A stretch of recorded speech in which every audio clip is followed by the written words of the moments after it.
ઉદયસિંહ બારિયાએ અમિત ચાવડા મારફતે જે આજે ખોટો આક્ષેપ કરાયો એ બિલકુલ વાતને હું વખોડી કાઢું છું અને આવનાર સમયમાં હું કોર્ટના દ્વારે જઈને માનહાનિનો ગુનો દાખલ કરવા પણ જ્યારે એજન્સીએ કેટલા કરોડનું મટીરિયલ સપ્લાય કર્યું એ બધા જ આંકડા રેકોર્ડ પર છે, મારી પાસે એના પુરાવા પણ છે. મટીરિયલ સપ્લાય કર્યું અને દરેક ગ્રામ પંચાયતના તલાટી સરપંચીઓના પ્રમાણપત્ર પણ મારી પર છે. આ ટેન્ડર જે હતું તે સમજી લો બરાબર તમે લોકો વાત સિમેન્ટ સપ્લાય કરવાનું હોય, પથ્થર સપ્લાય કરવાનું હોય, કપચી સપ્લાય કરવાનું, એનું ટેન્ડર હતું, નહીં કે કામ કરવાનું.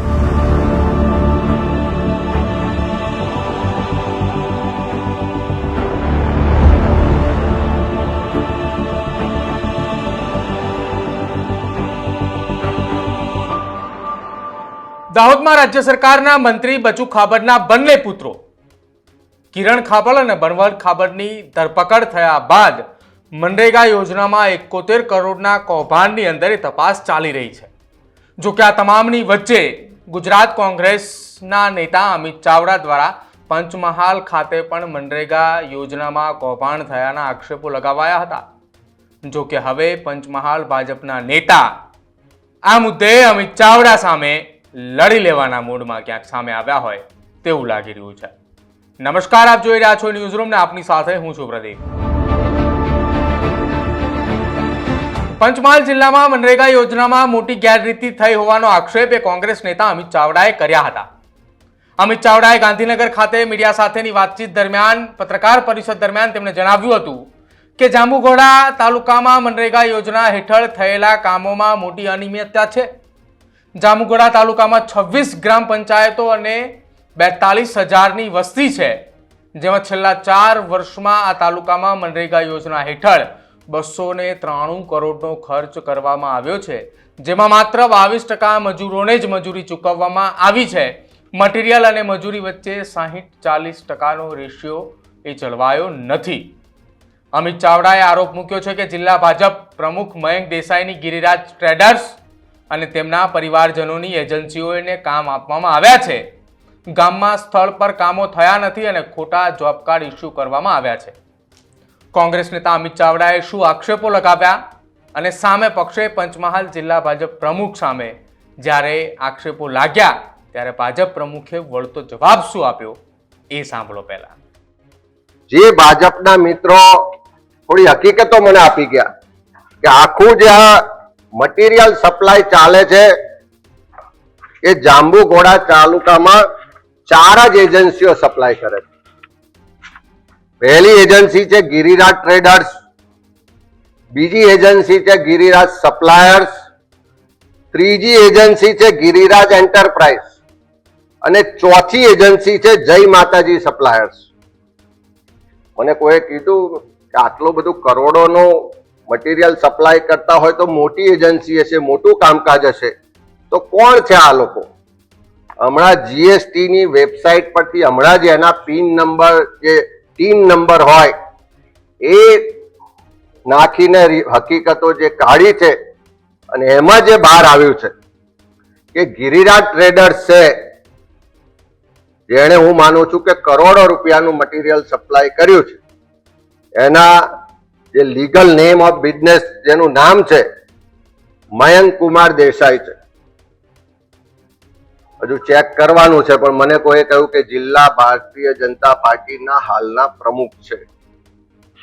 બીજું નામ અહીંયા આવ્યું છે ગિરિરાજ એન્ટરપ્રાઇઝ, એમાં પણ માલિકનું નામ આવ્યું છે જિગ્નેશ સુંદરલાલ દેસાઈ. ત્રીજું નામ જે ગિરિરાજ સપ્લાયર્સ એજન્સી છે એમાં નામ આવ્યું છે કેતુબેન મયંક કુમાર દેસાઈ, એ પૂર્વ જિલ્લા પંચાયતના પ્રમુખ અને હાલના જિલ્લા ભાજપના પ્રમુખના પત્ની હોઈ શકે છે. અને ચોથું નામ આવ્યું છે જય માતાજી સપ્લાયર્સ અને એમાં નામ છે છત્રસિંહ ભરતસિંહ બારિયા. મને કોઈ કીધું કે જિલ્લા ભાજપ પ્રમુખના ખૂબ નજીકના માણસ છે, એક સમય એમના ડ્રાઈવર પણ હતા.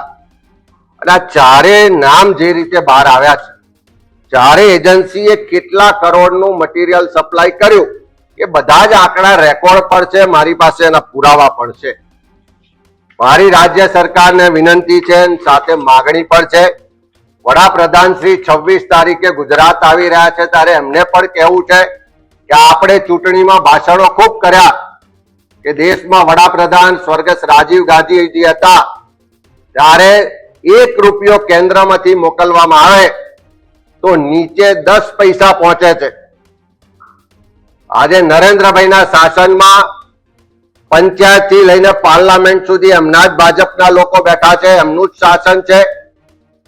અમિત ચાવડા સાહેબે મારી પર આજે જે રીતિ પંચમહાલ જિલ્લાની અંદર કરી છે એની અંદર મયંક દેસાઈની ગિરનાર ટેરેસ એજન્સીએ જે રીતિ કરી છે એવો આક્ષેપ કરવામાં એમને મીડિયામાં નિવેદન આપ્યું છે એ મેં સાંભળ્યું અને મારી પર કેટલા મીડિયાવાળાના ફોન પણ અમદાવાદથી આવ્યા અને મારા સ્ટેટમેન્ટ પણ લીધા.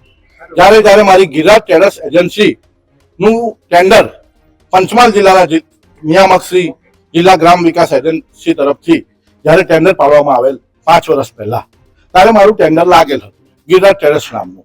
એ ટેન્ડર મને લાગી ગયા પછી મને અહીંથી ઓર્ડર આપવામાં આવ્યો. એની અંદર 80% આઇટમના મટીરિયલ સપ્લાય આ ટેન્ડર જે હતું તે સમજી લો બરાબર તમે લોકો વાત સિમેન્ટ સપ્લાય કરવાનું હોય, પથ્થર સપ્લાય કરવાનું હોય, કપચી સપ્લાય કરવાનું એનું ટેન્ડર હતું. નહીં કે કામ કરવાનું. નરેગાનું કોઈ કામ નો કોન્ટ્રાક્ટ આપવામાં આવતો નથી. આ એક પોલિસી છે. ત્યારે મને મટીરિયલ સપ્લાયનું કામ કરવા માટેની ઓર્ડર જે આપવામાં આવેલ એ ઓર્ડર ની અંદર 80% કામોનો સપ્લાયનો ઓર્ડર મને આપવામાં આવેલ અને જે પાર્ટી મહીસાગરની પાર્ટી હતી એને 20% કામોનો સપ્લાય કરવાનો ઓર્ડર આપેલ. કારણ કે મહીસાગરની પાર્ટી પણ એના પણ અમુક આઇટમોમાં ભાવ ઓછા હતા અને જે આઇટમોમાં મારા ભાવ ઓછા હતા એની અંદર મને ઓર્ડર આપવામાં આવ્યો. ત્યારબાદ મને અહીંથી જિલ્લામાંથી જિલ્લા ગ્રામ વિકાસ એજન્સીના ડાયરેક્ટરે કહેવામાં આવેલ કે તમારે અલગ અલગ તાલુકાની અંદર તહીંના ટીડીઓ તમારે ડિમાન્ડ નોટ મોકલશે કામના મટીરિયલના કામ માટે જે પંચાયતમાં કામ ચાલતું હશે તઈ ગાડી કામ માટે મટીરિયલ મોકલવા માટે ડિમાન્ડ નોટ. તો મારી પર જે ડિમાન્ડ નોટ જે ગ્રામ પંચાયતની આવી એ પ્રમાણે મેં મટીરિયલ સપ્લાય કર્યું દરેક ગ્રામ પંચાયત. આ વસ્તુ બહુ જૂની છે. 5 વર્ષ પહેલેની 17 ની અંદર આ ટેન્ડર પડેલું છે.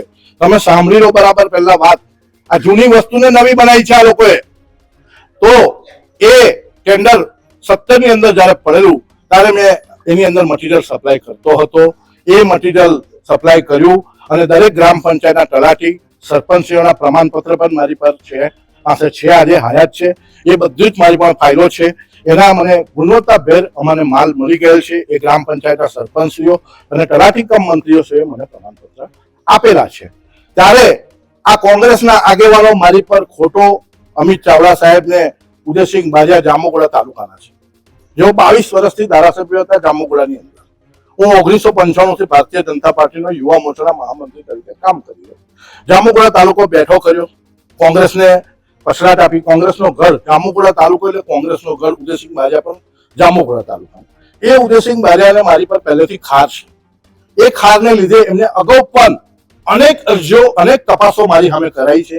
એ અનેક અરજીઓ અને અનેક તપાસો પૂરી થઈ ગઈ છે જેની અંદર એ બિલકુલ ખોટી વાત છે એ સાબિત થયેલું છે. લોકપાલ શ્રીએ પણ જજમેન્ટ આપેલું છે. અમારા પંચમહાલ જિલ્લાના જે લોકપાલ હતા એ લોકપાલે પણ મને ઓર્ડર આપેલો છે કે તમારી આ જે મટીરિયલ સપ્લાય એજન્સીને જે કામો સપ્લાય કર્યા છે જે મટીરિયલ સપ્લાય કર્યું એ બરાબર છે. ત્યારે ઉદયસિંહ બારિયાએ અમિત ચાવડા મારફતે જે આજે ખોટો આક્ષેપ કરાયો એ બિલકુલ વાતને હું વખોડી કાઢું છું અને આવનાર સમયમાં હું કોર્ટના દ્વારે જઈને માનહાનિનો ગુનો દાખલ કરવા પણ જઈ રહ્યો છું. તો પંચમહાલમાં મનરેગા યોજનામાં થયેલી ગેરરીતિના આક્ષેપો જે કોંગ્રેસના નેતા અમિત ચાવડા દ્વારા કરવામાં આવ્યા છે તે આક્ષેપોની સાથે તેમણે એમ પણ કહ્યું છે કે મુખ્યમંત્રી પાસે તેમણે વિજિલન્સ તપાસ અને કેન્દ્રીય તપાસની માંગણી કરી છે. જો કે બીજી તરફ આક્ષેપો બાદ જિલ્લા ભાજપ પ્રમુખ મયંક દેસાઈએ આ આરોપને નકારી કાઢ્યા છે અને તેમણે જણાવ્યું હતું કે જિલ્લા નિયામક દ્વારા પાડવામાં આવેલા ટેન્ડર હેઠળ માત્ર સિમેન્ટ, પથ્થર અને કપચીનો સપ્લાય કરવાનું કામ તેમને મળ્યું હતું. તેમની પાસે આ અંગે સમગ્ર પુરાવા છે અને તેઓ માનહાનિનો કેસ પણ અમિત ચાવડાની સામે દાખલ કરશે કેમ કે તેમની સામે આ ખોટા આક્ષેપ થયા હોવાની વાત એ તેમના દ્વારા કરવામાં આવી રહી છે.